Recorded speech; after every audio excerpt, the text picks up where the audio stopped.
Hello, friends. I am Chevee. Welcome to my shed. How are you today? How's life in your world? How's things where you are? I hope it's fantastic. Everything here is great. I brought the Kindle down not because I have a book to review.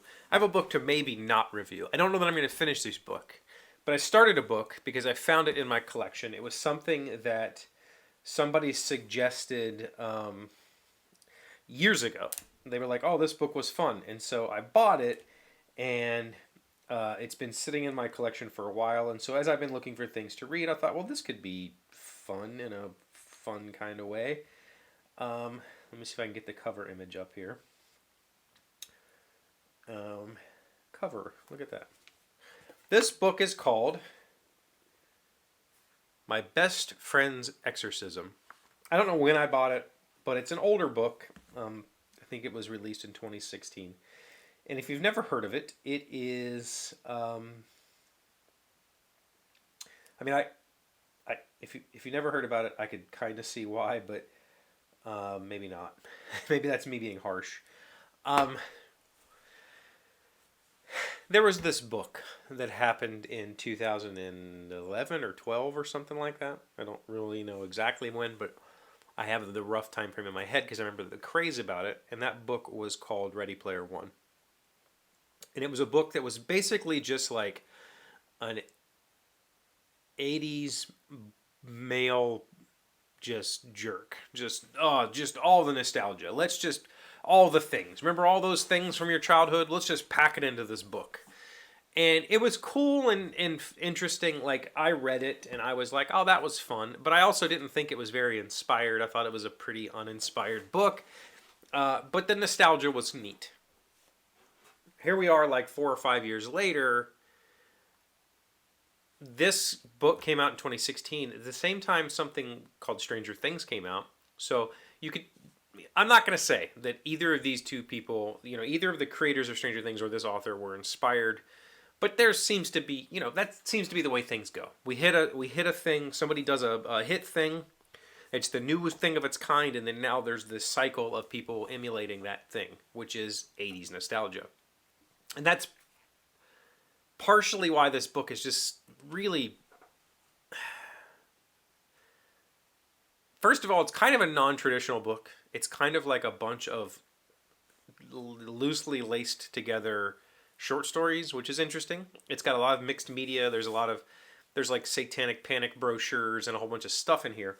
But there's also these chapters, well, not chapters. There's these like paragraphs where it's just like, here's 2 paragraphs of just every 80s word I could fit in there. Just jam it in your ass. Here's all of the 80s stuff that you could possibly think of for this particular scene, just shoved into 12 sentences. And it's just kind of, I'm over it. Like, and I'm curious. So I wanted to talk about it because it's not that it's a bad book. I think that the story so far, I'm about a quarter of the way into it, maybe a little less than a fifth of the way into it. The story so far is, I don't know, there's interesting things happening. Nothing really has happened yet other than our character has gone through a little bit of growth.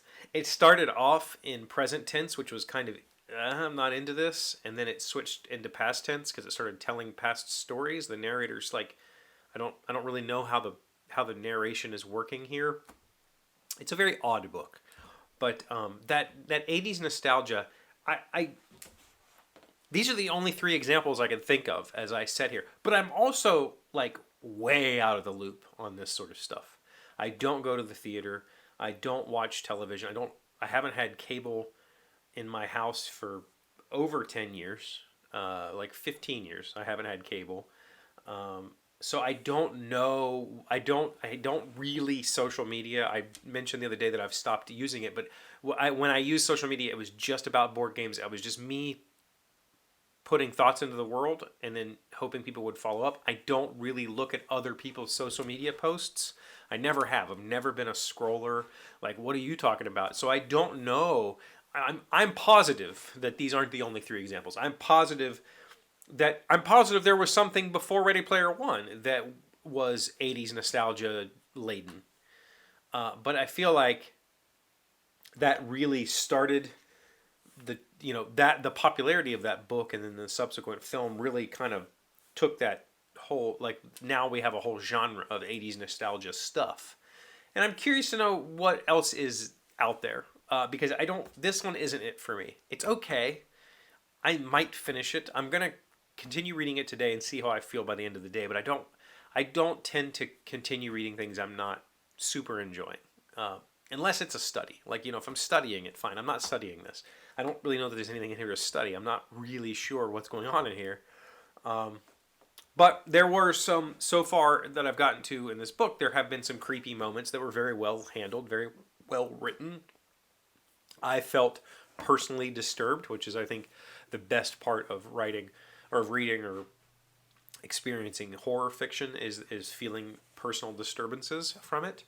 So that's cool. But there's got to be other stuff. Like, what is the other, besides, obviously we've had a resurgence of D&D. I think that awesome YouTube channels as well as Stranger Things put that out there into the world, and people went, oh, I remember that game, let's play it. And so this huge resurgence, especially for the old school RPG, like the people are playing with the original D&D rule set, whatever those games are called. So I know in the RPG world there's been a resurgence of 80s nostalgia, but in popular culture there has to be other things, and I don't know what they are. Are there other 80s books that are interesting that you can think of that have come out, in the semi-recent past? This book's 8 years old already, and it shows that it was reading it. Like I said, I've hit so many points where it's like, come on with the 80s crap. Like, you don't have to try to shove Trapper Keeper into a paragraph, but he did. He shoved her in there. Like, haha, I put Trapper Keeper in there, and I put Doy in there, and I put, like, just dumb shit that doesn't need to be in here, And it feels forced. It feels like, again, I'm going to take advantage of the 80s nostalgia and just cram this book full of it, when this could have been a cool story by itself without all of that. I guess that's what I'm trying to say. Are there nostalgia books that aren't so in your face? I mean, Ready Player One was extremely in your face. I don't think anybody could deny that. Yeah. Curious about that. And other media types. I don't have cable, so I haven't watched television in a very long time, and I don't really watch streaming services. We have Amazon Prime. I think we have HBO Max. I think Malia has that. I don't know for sure.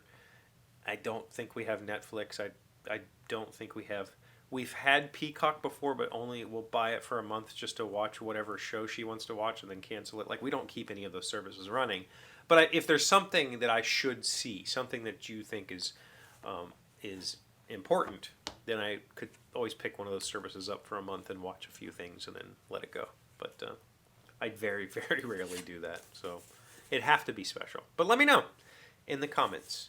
Thank you for being here as always. Thank you for liking, commenting, subscribing, being amazing friends and wonderful people. I really appreciate you. And I'll see you again tomorrow. Today's word you should know to sound smart is toothsome. It's an adjective meaning voluptuous and sexually alluring. Doreen is toothsome thanks mainly to her plastic surgeon and her family's attractive fortune. Toothsome, Toothsome.